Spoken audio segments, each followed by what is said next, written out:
हम गीता मलिक अहाँ सब गोटे प्रणाम करै छी। हम आइ एकटा अहाँ सबके बहुत सुंदर नचारी गीत सुनाबै छी। आशा करै छी नीक लागत। जँ हमर गीत नीक लागत तऽ वीडियो के लाइक कमेंट जरूर करब।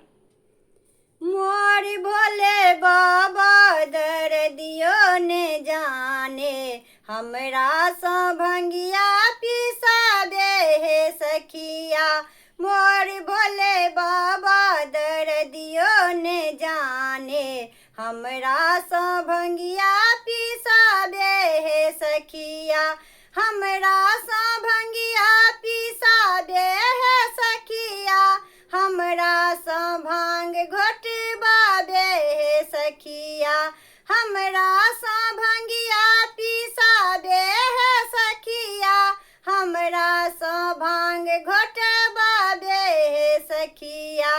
मोर भोले बाबा दर्दियो ने जाने, हमरा सँ भंगिया पिसाबे हे सखिया।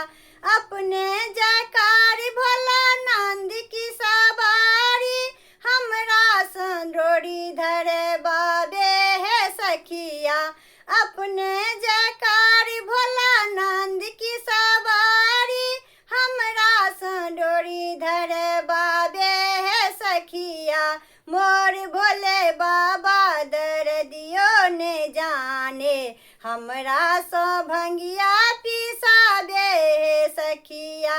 अपने तो परत भोला मिर्गा के छाला, हमरा सँ छाल धोबाबे हे सखिया।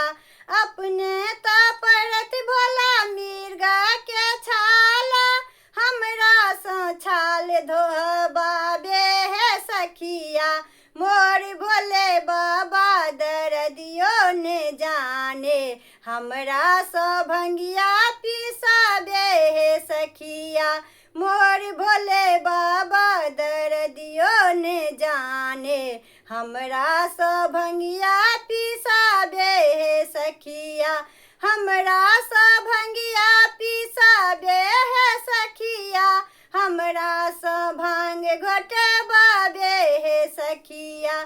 हमरा सँ भंगिया पिसाबे हे सखिया, हमरा सँ भांग घोटबाबे हे सखिया।